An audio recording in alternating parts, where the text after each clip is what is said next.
After adjusting to being back at work, this video is better late than never, but since I played plenty of games in May and I'm playing even more now, I'm still excited to talk about some of the stuff I played in recent months. During May, I played some exciting games for review, was finally able to get to a demo I was really interested in, and finally got a new phone, which let me return just a little to an old favorite smartphone JRPG. So with all that to talk about and my plans for the rest of the month, here are the JRPGs I played in May.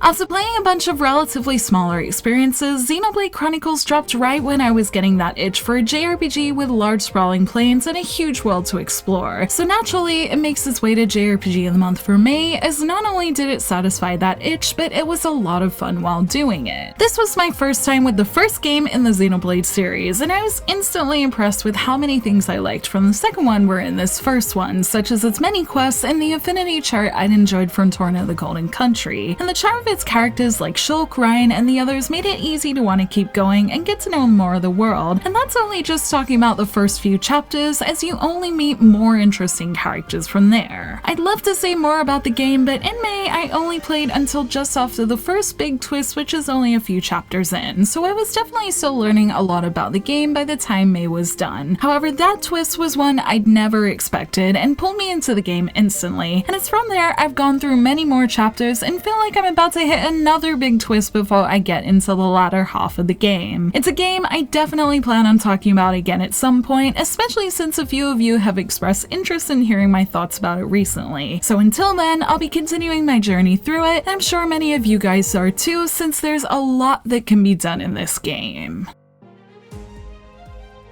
Something that makes me realize how far away May is that I actually ended up finishing my Final Fantasy VII Remake playthrough at the beginning of last month, and sitting here mid-May, it feels like ages since I played that game. I was still off work for the first week of May, so I sped through the majority of Final Fantasy VII Remake in about 3 days, starting May in Chapter 2 and finishing a few days later crying my way through the credits. These days of just playing Final Fantasy VII Remake were so much fun. I started the month past the demo content, so I spent those days discovering and diving into the world and racing through its story as the characters made me want to keep seeing what happened. And the way everything unfolded at a good pace and the variety of mechanics and things there were to keep it interesting meant I was more than happy to play pretty much non-stop and felt like I'd been through a great journey by the end of it. I had hoped to play more to see side content, but at the end of it, I was also considering playing Classic first, and I think since then, I've fully decided I want my next experience with 7 to be the Classic game, unless Part 2 happens to come out real soon, and while I don't know when I would play Classic, it does mean that I won't be touching Remake for a while. But I'm glad it's made me want to go back more, as I know it's an important game in terms of JRPG history. Until I find the time to do that, I'm glad to have at least experienced 7 in some way, and since I love the Remake, it definitely wasn't a bad way to do so at all, so I hope to spend more time with 7 soon, as it's an important JRPG for a reason.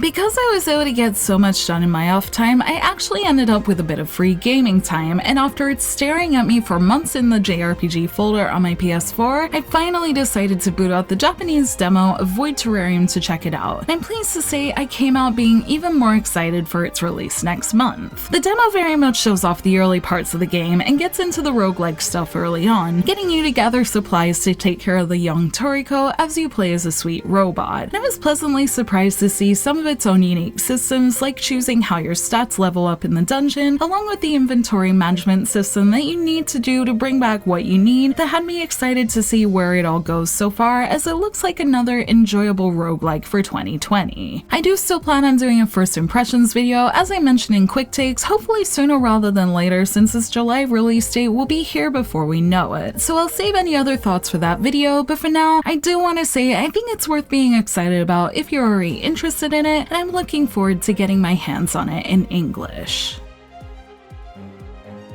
Another thing I played just because I had time in May was more Persona 5 Royal. It started with my Tycoon addiction continuing, which I just got all the achievements for the other day, and trying to get those achievements in May made me also think about the ones I could get in another full playthrough of the game. So I played a little on Merciless to get started on some of the daily life ones, but that start sequence in 5 is a little long, so I didn't quite get there. I never actually mind this part of Persona though, as it's always interesting to notice little things you didn't notice the first time around in the opening, and I still really enjoy Persona 5 in general, so I was more than happy to play with it again, even just for a little bit. The only thing that's keeping me away from it now is how big it is, so I haven't really touched that playthrough more than a couple of times, but since I finished both the core and Royal story, I know I can come back to it sometime, so I'll be keeping it on my PS4 for when I get that time. But that may also be time I'd prefer to give to another Persona re-release, so we'll see. In any case, it's never bad to have a Persona game waiting for me on my console, so I guess we'll see if I get to it soon. And of course, I'd be more than happy to hear about some of you guys playing the recently announced and released Persona 4 Golden, as that game is a wonderful Persona game too.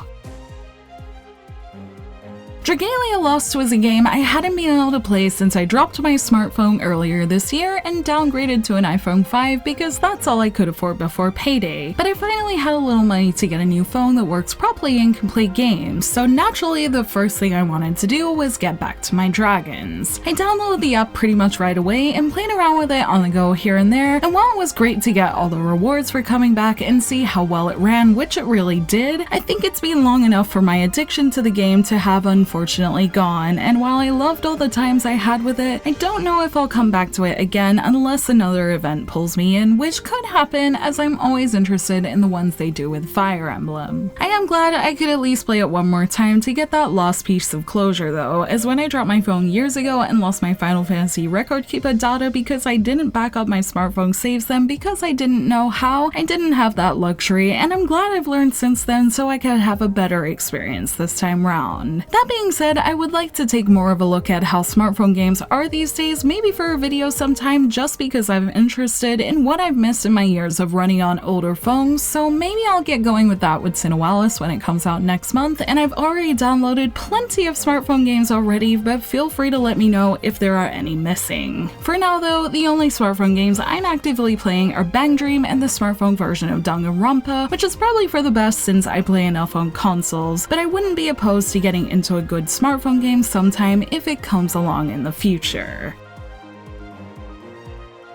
June is beyond being well underway at this point, and because of that, I can say I've already played and finished Ys Memories of Celceta, I'm still playing Xenoblade Chronicles, and I'm already playing one more game that is embargoed. As for the rest of the month, my plan is to play Trails of Cold Steel 3 on Switch, maybe not in full, but at least a little to see if its Switch version is worth playing, as I think it would be a good fit on Switch purely because it's so big. Then of course, I'd like to finish Xenoblade, and maybe, just maybe, get to Persona 4 Golden since it just came out on Steam, and it's a wonderful game I haven't touched in a long time. I have a feeling I won't get to it just because I'm already playing two things at once, but Golden means so much to me, as it's what really got me into JRPGs in a big way, and honestly cheered me up at a time I really needed it, so even if it's not this month, I hope to get to it at some point, and at the very least purchase it just to support the title, as I also have my fingers crossed that we'll see it on more consoles, as A, my laptop is not the best for gaming, and B, I'd love to see as many people experience this worthwhile story as possible. We'll see if I get to that this month, but I am very happy playing Xenoblade and everything else, so I hope you're playing something fun too, and let's look forward to the fun JRPGs that the rest of the month will bring. Thank you for watching this video. Let me know in the comments below what you played last month and what you're playing this month. You can like and share this video if you enjoyed it, subscribe to my channel for more JRPG content like this, and ring that bell to get notifications on whenever I post so you don't miss a thing. You can check out more videos here, and you can find me on social media on Twitter, Facebook, and Instagram, all at JRPG Jungle. Links to those will be in the description below, and until next time, thank you, bye!